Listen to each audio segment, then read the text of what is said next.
こはどこだ？ここは個性豊かな種族たちが共に暮らす王国、ファイザ。ファイザ王国？この王国では誰もが子供の頃から魔法、すなわちプログラミングを学び、その力を使いながら何不自由ない豊かな生活を送っている。ファイザ王国って何？ネリーはどうしてここにいるの？中でも、この地を滑る王の魔力は天下一品。王は、その強い魔力で、領土を空に浮かべ、一切の外敵を寄せ付けないようにすることで、この国の平和を保っていた。サーシャ、この世界は何なの？ネリーうるさいです。ストーリー読んでる間くらい静かにしてください。まあ、異世界転生みたいなもんです。我々は RPG の世界にやってきたんです。異世界転生。ってことはネリーは死んだのか？そうです。あなたはトラックにひかれて死にました。マジかよ。ってことはもう元の世界には戻れないのか？いや、もしかしたらまだ手はあるかもしれません。プログラミングを学び、この世界の魔法が使えるようになれば、もしかしたらネリーの蘇生コードを書くことができるかもしれません。マジか。わかった。つまりこれは異世界転生した勇者が元の世界に戻るためにプログラミングを学ぶっていうそういうストーリーなんだな。そうです。これ本当にそういうストーリーなのか？そういうストーリーです。まあでもこっちにはサーシャっていうね、プログラミングのプロがついてるから心配なんもないな。何言ってるんですか？私は力を貸しませんよ。そもそもあなた、どうして自分がこの世界に送られたか分かってますか？あなたは生前、ユニティのコードで分からないことがあったら、すぐ私に頼っていたでしょう。それは。その甘ったれた根性を叩き直すために、この世界に送られたんです。ファイザラーニングでは、あなたのようななんちゃってエンジニアが、一人前のエンジニアにスキルアップするために、豊富な教材を取り揃えています。このコードクロニクルは、その中でも初学者向けの内容なので、ネリーでもクリアできるでしょう。そっか。やっぱ自分の力でコードをかけるようになりたいよな。わかった。自分一人の力でなんとか頑張ってみるよ。私は力を貸さないけど、この世界の人たちは仲間になってくれますよ。というわけで、とりあえず、一人目のパーティーメンバーを選んでください。パーティーメンバー？ほら早くして。3、2、1。じゃあこのメイドさんみたいな子。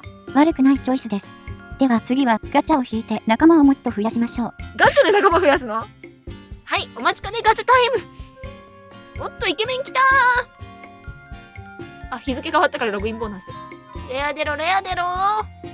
ジジイ出たー。イケメン出ろ、イケメン出ろー。かわいい。カトリーヌ、めっちゃかわいい。かわいいの来た。これは当たりでは？これだけ揃えば十分でしょう。そろそろ探索行きますよ。オッケー。じゃあ今回言語は Python で行きましょうか。よし、Python を勉強して絶対に生き返るぞ。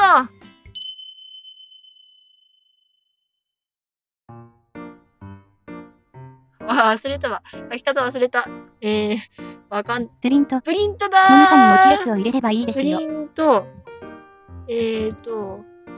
ファイザ？違うやんけ。違うやんけ。こんなんでよかったっけ？それは古い書き方ですね。1のダメージを受けてる。不正解すると HP やべえな、が減ります。死ぬ。ちょっと待って。もう一度チャレンジ。プリント、はい。カッコでわかった。カッコでした。カッコでしたね。そうだ。関数を下に、で、それで、これをこうやって、そうでした。はい、思い出してきたよ。いきなり体力減らされる雑魚プレイをしてしまったが、クリアするとさっきみたいにステージ評価が出ます。常をコメントアウトしろ。コメントアウト、こうじゃなかったっけ？それは別の言語です。なんだと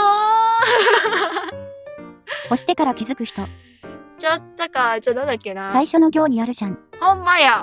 最初の行にあるわ。これか。ネリーの目は節穴ですね。やったー。全トタなんです。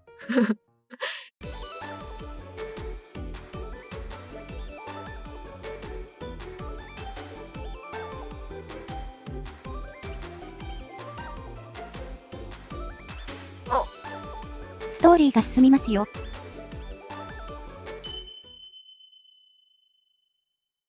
ストーリーが進む。あれ？終わり？終わってしまったストーリーもしかして。それだけですね。それだけでしたが。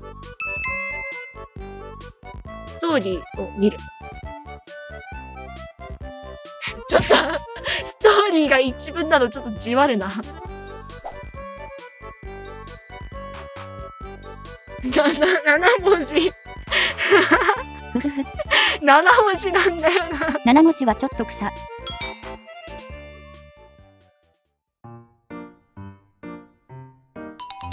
わい、簡単。そう、最初の方は本当に簡単です。なので、何も知らなくても始められる。確かに。まあ、この辺はドリルみたいなもんです。そう、ドリル。ネリーは昔さ、Python 勉強したけど、その時これめっちゃ欲しかった。意外とないよね、ドリル。なんか、1単元で1個練習問題やったら終わりみたいなやつばっかで。ちなみにコードクロニクルは十何面までありますよ。十何面か。最後の方は難しい？どうでしょう。まあ、これよりは難しいだろうけど。でもなんかその Python のなんかレベルの中でこのゲームはなんか E から C だったので、E から A っていうやつもあったから多分そんなに難しくはないんだろうなという感じ。そうですね。E は本当に何もやったことがない人用。D は今の計算ドリルよりちょっとだけ難しいやつ。C は簡単な、いわゆるプログラミングに含まれるぐらい。B は多少複雑なコード。A は結構複雑な、業務で書くレベルのコードと思えばいいです。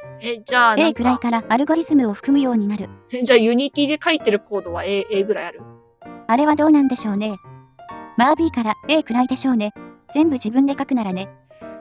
自分でほとんど書いてないからな。書けるようになりたいけど。だから、これでちゃんと勉強して。そうだね。勉強します。コード書けるようになる。あれ、なんか始まった。ぐわぐわー。1行で終わってしまった。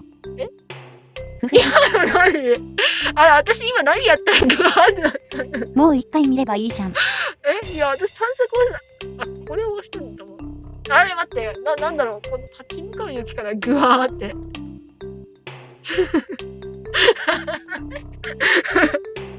8のストーリーがまさかのただのグワーだっ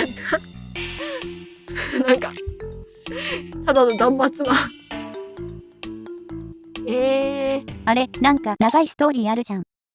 長いストーリーあるの？どこ押されてるんですか？普通にチャプターの最後にちゃんとしたストーリー出ましたけど。これスキップを押すと全部終わるみたいですね。あ、ほんと